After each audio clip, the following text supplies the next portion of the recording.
दोस्तों, world economic forum ने 2030 के लिए कुछ बहुत ही शॉकिंग प्रेडिक्शंस करी है। और ये जो प्रेडिक्शंस है, इसमें से दो अभी हम जानेंगे। आप देखोगे कि ये जो 2030 के लिए प्रेडिक्शंस करी है, इसकी प्रिपरेशंस ऑलरेडी स्टार्ट हो चुकी है और वो पूरा ट्रेंड आप वन बाय वन करके ऑब्जर्व कर पाओगे। पहली प्रेडिक्शन सुनते हैं। सबसे पहली प्रेडिक्शन है, all products will have become services. यानी कि जितनी भी प्रोडक्ट्स है आप जो अभी ओन करते हैं, उदाहरण के लिए आपकी गाड़ी है, आपका हाउस, आपकी प्रॉपर्टी है, आपका मोबाइल फ़ोन है, आपके कपड़े हैं, आपके जितने भी प्रोडक्ट्स हैं, आपकी वॉशिंग मशीन, आपका ओवन, ये सारे जो प्रोडक्ट्स हैं ये सर्विसेज में कन्वर्ट हो जाएंगे। इसका बहुत बड़ा उदाहरण आप देखिए, इस समय पर भी आप बहुत सारे प्रोडक्ट्स को एज सर्विसेज अवेल करते हैं। सिंपल से एग्जाम्पल से समझिए, आपको अगर एक कंट्री से दूसरी कंट्री में ट्रैवल करना है, मान लो आपको इंडिया से ऑस्ट्रेलिया में ट्रैवल करना है, तो आप क्या करते हो? आप एरोप्लेन की जो सर्विसेज है उन्हें अवेल करते हो। ऐसा तो नहीं है आप खुद का प्राइवेट जेट खरीदते हो और तब जाते हो ऑस्ट्रेलिया, नहीं ना।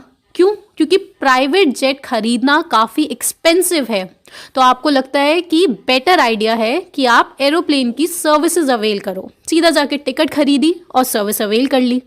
यानी कि बहुत सारे लोगों ने मिलकर उस एरोप्लेन को रेंट पे ले लिया, कुछ ऐसे समझ सकते हैं, या फिर सर्विस अवेल कर लिए एरोप्लेन की, बजाय कि उस प्रोडक्ट को खरीदने के। यहाँ पे प्रोडक्ट क्या है? एरोप्लेन। यहाँ पे प्रोडक्ट महंगा है, सर्विस सस्ती है। आप दूसरे उदाहरण से समझिए, पुराने ज़माने में जो वीडियो प्लेयर होता था, तो उस वीडियो प्लेयर को लोग खरीदना थोड़ा एक्सपेंसिव लगता था, तो बहुत सारे लोग उसे रेंट पे लिया करते थे। क्यों? क्योंकि प्रोडक्ट महंगा था, वीडियो प्लेयर। आपके पास खुद की कार नहीं है तो आप कैब सर्विसेज अवेल करते हैं। अभी कार प्रोडक्ट जो है वो महंगा है, तो बेस्ट आपको लगता है कि क्यों ना कैब सर्विसेज अवेल कर ली जाए। बिल्कुल वैसे ही इस समय पर आपके जितने भी प्रोडक्ट्स हैं वो सब कुछ सर्विसेज में कन्वर्ट हो जाएगा, ऐसा वर्ल्ड इकोनॉमिक फोरम कह रहा है। यहाँ तक कि ये जो डैनिश पॉलिटिशियन है ईडा ऑकिन, वो वर्ल्ड इकोनॉमिक फोरम के जो विजन है इसे ऐसे डिस्क्राइब करती है बहुत ही मज़ेदार तरीके से। I don't own anything, I don't own a car, I don't own a house, I don't own any appliances और एनी क्लोथ्स। मतलब ईडा ऑकिन के हिसाब से वो खुद के कपड़े भी ओन नहीं करेंगे फ्यूचर में। इनफैक्ट इन्होंने जो कपड़ों का एग्जाम्पल दिया है ये आज हो भी रहा है। इनफैक्ट बहुत सारी जो वेडिंग्स होती है उसमें जो ब्राइड होती है वो अपना लहंगा जो है, उनकी जो ज्वेलरी है, वो उसे रेंट पे लेते हैं। दोबारा यहाँ पे जो प्रोडक्ट है वो आप ओन नहीं कर रहे हो, बल्कि आपका जो प्रोडक्ट है लहंगा वो एक सर्विस में कन्वर्ट हो चुका है। और इसका एक और उदाहरण है कि बिग बॉस में जो हीना खान आई थी, बहुत ज़्यादा ऐसा कुछ न्यूज़ फैली थी कि हीना खान के जितने भी नाइट सूट्स है, वो हर दिन एक अलग नाइट सूट पहनती थी, वो सब कुछ वो रेंट पे लेकर आई थी। तो ऐसी बातें भी चली थी। तो ऑलरेडी जो बहुत सारे स्टार्स हैं, आपका कोई फोटो शूट होता है तब भी वो सारे कपड़े रेंट पे आते हैं। अब आप अच्छे से समझ पा रहे होंगे कि वर्ल्ड इकोनॉमिक फोरम जो द ग्रेट रीसेट प्रमोट करता है, उसकी जो टैगलाइन है, you will own nothing and you will be happy, ये उसकी टैगलाइन है। इस समय पे आप समझ पा रहे होंगे कि कैसे आप कुछ भी ओन नहीं करोगे 2030 तक और फिर भी आप बहुत ज़्यादा खुश होंगे। अब आप इस और एग्जाम्पल से समझिए, क्योंकि अब आपके मन में प्रश्न आया होगा, तो मैम क्या ये जो हमारी प्रॉपर्टी है, हमारा घर है, ये भी हमसे छीन लिया जाएगा? ये हाउस भी हम ओन नहीं करेंगे, बल्कि ये भी एज सर्विस, रेंटल सर्विसेज होगा। तो अब ये ऐसा होगा या नहीं, ये तो वक्त ही बताएगा, क्योंकि इसमें बहुत सारे फैक्ट्स और भी ऐड हो जाते हैं। लेकिन आप एक इम्पॉर्टेंट चीज़ समझिए कि इस समय पर मान लो आप दिल्ली में रह रहे हो, आप दिल्ली आते हो, यहाँ पे करीब 60 लाख का अगर आप घर लेते हो तो वो आपको ज़्यादा इजी लगेगा बाय करना 60 लाख का घर, या फिर आप रेंट पे लेना चाहोगे कि हर महीने आप 15,000 का रेंट दो। ये बेसिक सा एग्जाम्पल है।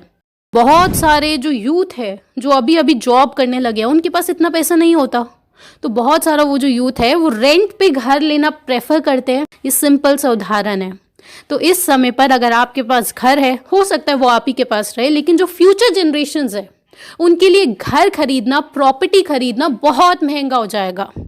और आप जानते ही हैं कि ब्लैक रॉक जो कि लार्जेस्ट एसेट मैनेजमेंट कंपनी है, मतलब ब्लैक रॉक इतनी बड़ी कंपनी है कि लोग ये पूछते हैं कि क्या ब्लैक रॉक ही पूरी दुनिया चला रही है, इतनी बड़ी कंपनी है ये, आप समझ जाए। आप ब्लैक रॉक इसलिए बता रहे हैं क्योंकि ये जो सब कुछ चल रहा है कि लोग फ्यूचर में हाउस खरीदेंगे नहीं बल्कि एज रेंटल उसे लेंगे, house not as a product but as a service. तो उसके लिए ब्लैक रॉक का आप देखिए हाल ही में वो सिंगल फैमिली होम्स बहुत ज़्यादा बाय करते जा रहे हैं। उनकी अलग अलग कंपनीज है, जैसे कि इन्विटेशन होम्स है और अमेरिकन होम्स फॉर रेंट, ऐसे करके कंपनीज हैं। तो इन सब में मेजर शेयर होल्डर जो है वो ब्लैक रॉक ही है। तो वो सिंगल फैमिली होम्स खरीदते जा रहे हैं। क्यों? ताकि फ्यूचर में आपको वही सिंगल फैमिली होम्स वो as a rent, as a service आपको ऑफर कर पाए। तो आप यहाँ पे देख पा रहे होंगे कि एक बूमिंग ट्रेंड है जहाँ पे लोग प्रोडक्ट्स ओन नहीं कर रहे हैं बल्कि सर्विसेज को अवेल कर रहे हैं। आपको अगर वॉशिंग मशीन यूज़ करनी है, आपको लगेगा खुद की खरीदने से बेटर है कि आप उसे रेंट पे ले लो। जब भी यूज़ करनी है वॉशिंग मशीन, आप उसे रेंट पे लो। अब आप सोचेंगे मैम ये तो बहुत इतने महंगे कोई प्रोडक्ट्स है नहीं, लेकिन बात यही है कि इन सारे प्रोडक्ट्स को महंगा बना दिया जाएगा। क्यों बनाया जाएगा? इसे वर्ल्ड इकोनॉमिक फोरम का विजन है, क्योंकि अब उन सारे प्रोडक्ट्स की इन्वायरमेंटल कॉस्ट ऐड होगी। इन्वायरमेंटल कॉस्ट का मतलब है कि हर चीज़ का कार्बन प्राइस निकाला जाएगा, ऐसा इनका विजन है। और यही इनकी दूसरी प्रेडिक्शन है। There is a global price on carbon, यानी कि एक प्रोडक्ट को बनाने में जितनी भी इन्वायरमेंटल कॉस्ट आ रही है उसे ये लोग ऐड करेंगे और उसके बाद उस प्रोडक्ट का प्राइस सेट किया जाएगा। ऐसा इनका दूसरा प्रेडिक्शन है। तो there is a global price on carbon. Carbon tax तो है ही, और साथ में यहाँ पे बहुत बड़ा प्रश्न उठता है कि क्या कार्बन टैक्स सही है? क्या कार्बन को सच में इतना ज़्यादा डिमोनाइज किया गया है? ये सब कुछ सही है? तो दोस्तों ये खुद में बहुत बड़ा टॉपिक है।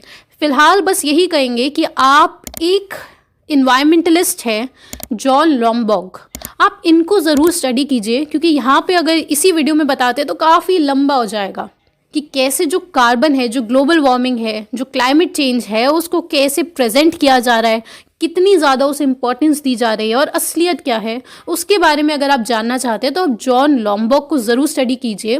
वो हम फिर कभी किसी और वीडियो में डिस्कस करेंगे। लेकिन यहाँ पे आप समझ पा रहे होंगे कि कैसे ये दोनों जो प्रेडिक्शंस है वर्ल्ड इकोनॉमिक फोरम की कि 2030 तक आपके जितने भी प्रोडक्ट्स आप अभी ओन कर रहे हो वो सब कुछ सर्विसेज में कन्वर्ट हो जाएगा। आप लोग हर चीज़ का रेंट पे करेंगे। क्यों? क्योंकि प्रोडक्ट्स महंगे हो जाएंगे। और वही उनकी दूसरी प्रेडिक्शन है कि ग्लोबल प्राइस ऑन कार्बन पे ग्लोबल प्राइस लगेगा, हर चीज़ पे कार्बन टैक्स लगेगा। और अब आप सोचेंगे मैम इन सबका सोल्यूशन क्या है?